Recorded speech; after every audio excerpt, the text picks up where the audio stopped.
Assalamualaikum warahmatullahi wabarakatuh. Nama saya Zainuddin, Kepala Sekolah SD Negeri 002 Batu Ampar, Kota Batam.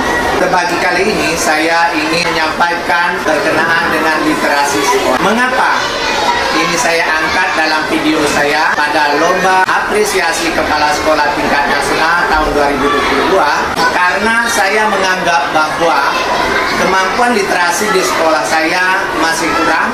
Dan pada tahun 2021, SD 002 Batu Ampar ditunjuk sebagai pelaksana program sekolah penggerak angkatan yang pertama, di mana visi sekolah pada saat ini adalah mewujudkan peserta didik berakhlak mulia, mandiri, berprestasi, berbudaya, serta memiliki wawasan kebinekaan yang global. Untuk mencapai visi misi sekolah tersebut tentu saja tidak mudah, karena diperlukan sarana prasarana yang lengkap seperti gedung sekolah, sumber daya guru yang memadai, sehingga proses pembelajaran di sekolah menjadi baik, dan endingnya adanya sangat banyak sekali kekurangannya. Di antaranya adalah ingin di 002 Batu Ampar saat ini memiliki jumlah murid sebanyak 1.143 orang, terbagi dalam 30 rombel dan hanya memiliki 14 lokal saja.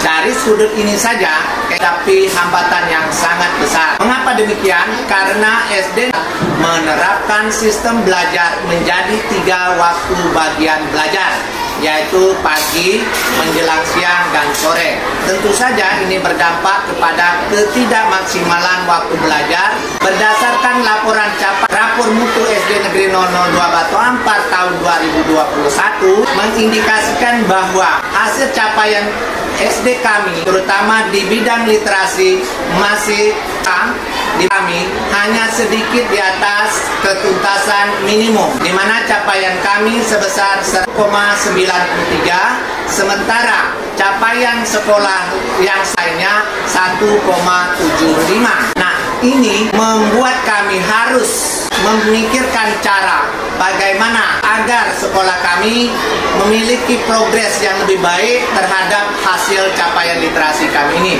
Kami sadar sepenuhnya bahwa ruang pustaka yang sangat sempit, dan oleh sebab itu saya berusaha mencarikan masukan-masukan para guru dan tenaga pendidikan lainnya. Kami berinisiatif untuk membuat gebrakan baru mengatasi keterbatasan ruang perpustakaan kami yang sempit itu, mengambil sebuah cara lain untuk meningkatkan literasi membacanya tidak terhambat. Oleh sebab itu kami memutuskan untuk membuat Pusgading. Apa itu Pusgading? Pusgading adalah singkatan dari pustaka, gantung, dan dinding. Capaian-capaian yang kami dapatkan saya tuangkan dalam video saya dan naskah lomba saya dengan judul Upaya Peningkatan Budaya Literasi Sekolah melalui Pusgading, pustaka, gantung, dan dinding. Langkah-langkahnya terdiri dari bagian.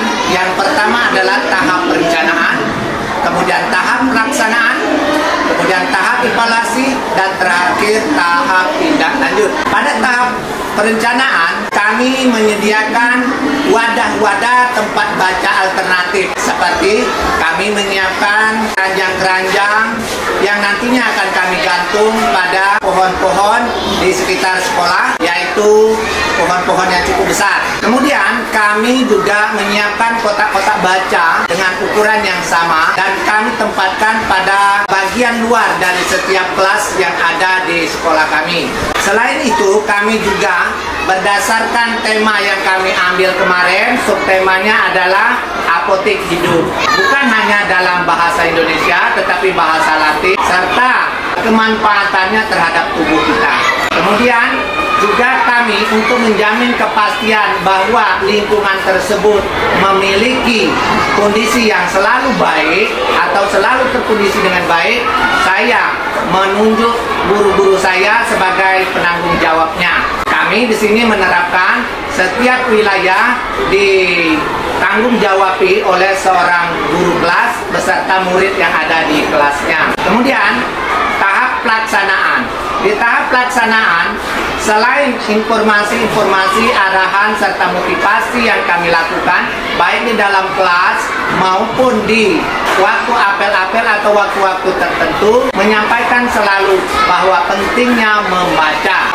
Membagi rumbel-rumbel kelas-kelas, selain wajib sadar baca, tetapi ada yang namanya pengkhususan. Jadi setiap hari anak-anak itu dibagi. Ada anak-anak yang sifatnya diwajibkan baca. Misal pada hari Senin itu kelas 1A membaca secara serentak di kelasnya untuk mengembangkan literasi di sekolah kami tersebut. Kemudian ada lagi melaksanakan pembelajaran di luar yang merujuk kepada kebutuhan literasi yang ada di lingkungan sekolah. Kemudian evaluasi dari hasil-hasil yang dicapai dalam kurun waktu tertentu, misalnya 1 bulan, guru melaporkan kepada saya apa yang terjadi dari hasil pantauan mereka terhadap pembelajaran setelah mereka mengembangkan literasi di sekolah. Kemudian menyampaikan juga kelemahan-kelemahannya, termasuk di dalamnya keluhan-keluhan siswa, guru, dan lain-lain terhadap literasi yang telah kami kembangkan tersebut. Kemudian di tahap tindak lanjut, kami mengakomodir dari hasil laporan-laporan dari guru tersebut, sehingga kami buatkan sebuah program tindak lanjut, termasuk di dalamnya apa yang harus kami buat, baik secara kebendaannya atau pembiayaannya. Menurut kami, setelah kami melakukan program literasi pada pustaka ini, sudah banyak sekali peningkatan yang kami dapatkan. Pertama, anak-anak semakin giat membaca.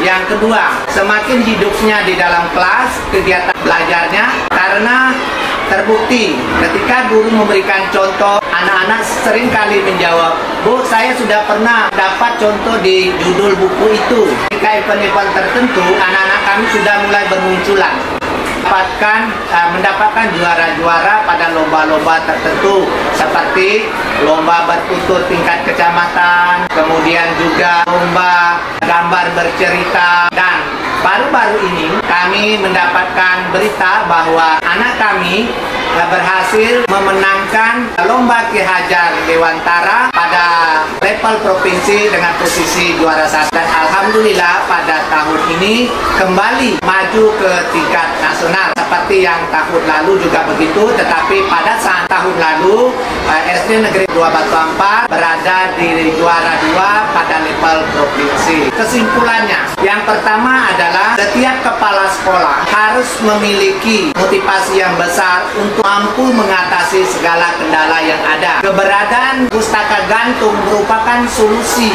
bagi sekolah-sekolah yang merasa daya tampung di perpustakaannya kecil, yang tidak bisa dimaksimalkan sebagai ruang baca. Saran saya, yang pertama, buat teman-teman semuanya, kepala sekolah se-Indonesia, dan kita sama-sama memberikan pembelajaran yang terbaik untuk anak kita, memberikan pendidikan yang terbaik untuk anak, dimulai dari kemampuan membaca mereka yang baik pula. Kemudian kepada pemerintah, saran yang sangat besar bagi kami juga sebagai harapan bagi kami tentunya, kiranya pemerintah menyiapkan sarana prasarana yang cukup, karena dengan sarana sangat terbatas seperti yang ada di sekolah kami, padahal sekolah kami adalah sekolah penggerak, namun keterbatasan ruang belajarnya sangat terbatas.